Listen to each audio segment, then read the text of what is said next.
C'est bon. C'est bon. Maître, vous devez avancer ma tournée. Voilà. C'est bon. Madame Naga. Ni. C'est bon. Ahmed. Ma jox la. On est petit.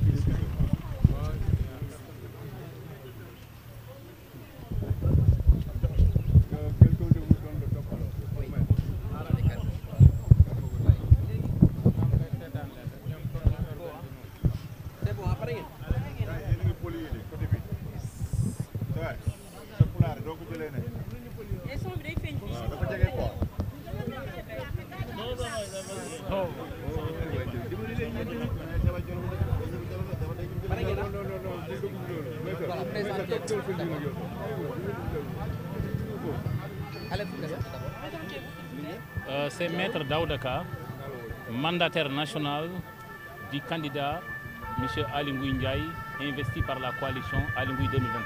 Donc vous avez venu déposer le dossier de candidature. Quelle a été la procédure? Donc je voudrais d'abord rendre grâce à Dieu après le dépôt du dossier de notre candidat M. Ali Ngouille Ndiaye, investi par la coalition Ali Ngouille 2024. Nous remercions au nom du candidat, au nom de la coalition, tous nos responsables, nos délégués régionaux, nos militants de manière générale et nos collecteurs, tous ceux qui de près ou de loin ont contribué à la constitution de ce dossier, notamment la collecte du parrainage.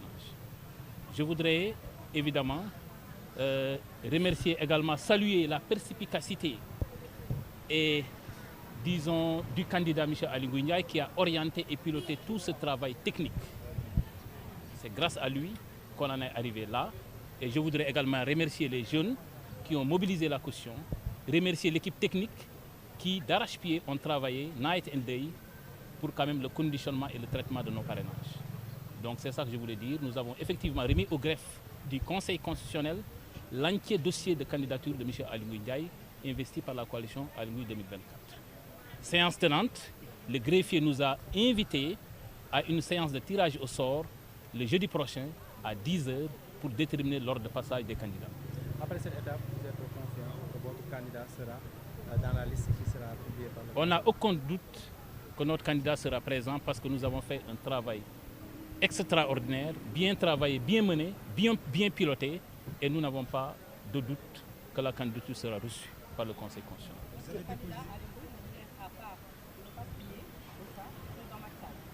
Et je pense que là-dessus, il s'est déjà prononcé.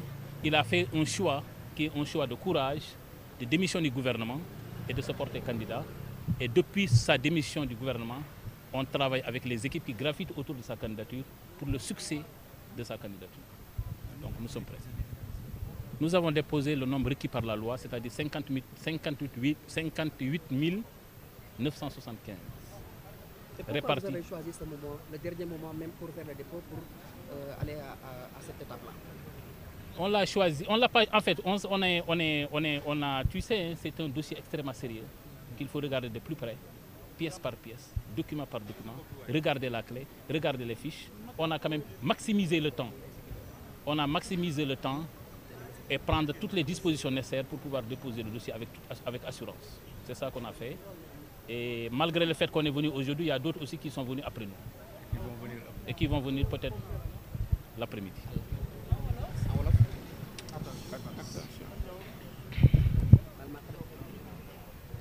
Donc, je suis Maître Daouda Ka, mandataire du candidat Ali Ngouille Ndiaye, candidat aux élections présidentielles, qui a la coalition Ali Ngouille 2024 moo ko investir. Tey dañu ñëwoon déposer suñu dossier au conseil constitutionnel. Effectivement déposé nañ ko dossier yëpp jox nañ jëbbal nañ ko conseil constitutionnel mu jox ñu procès verbal bi firndeel ne déposé nañ dossier bi. Ñoo ngi gërëm suñu responsable, suñu délégués régionaux, nos responsables, nos militants, nos collecteurs d'ici et de la diaspora. Donc nous remercions tout le monde, particulièrement les jeunes qui ont pris ñi nga xam ne jël nañ initiative mobiliser caution bi. Di remercier également équipe technique bi nga xam ne ay xale lañu ay ndaw lañu yéen lañ jël ay informaticiens ay secrétaires yoo xam ne ñoom ñoo sëggoon ci liggéey bi depuis bientôt 3 mois def na liggéey bu rafet jébbal nañ ko conseil constitutionnel, y a aucun commentaire dessus.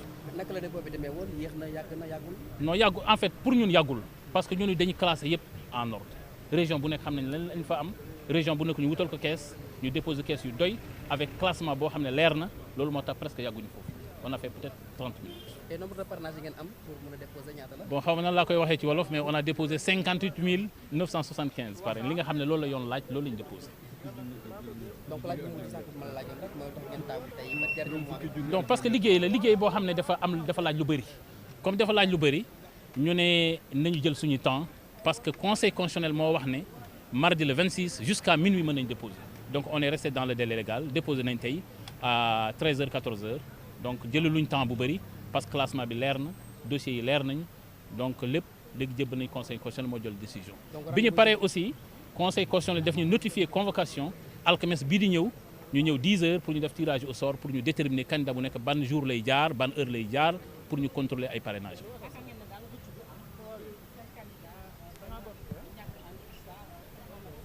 mais rëcc mënu ci am parce que Ali c'est un homme du sérail ku am expérience la yàgg ci terrain bi xam li mu bëgg ñeme jël engagement génn gouvernement mu ne waa Sénégal jël engagement devant la nation que day nekk candidat rëcc mënu ci am li ñuy xaar kay le 25 au soir ñu triompher avec succès merci.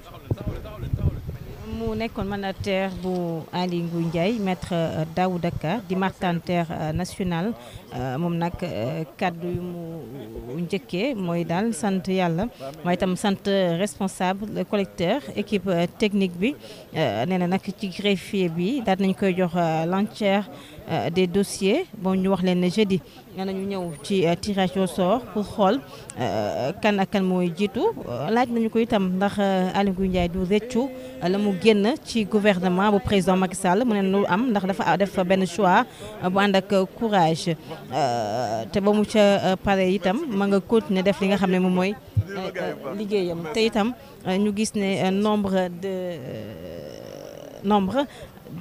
parrainage bi nga xam ne moom la loi bi requérir loolu la ñu jox ci yéex a ñëw bi itam la mu ca wax rek mooy c'est un dossier sérieux te dañoo maximiser li nga xam ne moom mooy waxtu wi après ñoom dana am ñu ñëw ñoom ba ñu déposé pare am na ñeneen ñu ñëw muy kaddu kii di mandataire bu Aly Ngouille Ndiaye mooy mandataire national di maître Daouda Ka ñuy wéyandi rek di xaar yeneen ni mandataire yi nga xam ne ci jamono ji ñu ngi ci biir conseil constitutionnel ngir andi seen ay dossier di fàttali ñu ci bari ci ñoom wala ñuy doon lim joxe nañu nag lii di seen ay dossier de candidature jeudi la ñu joxe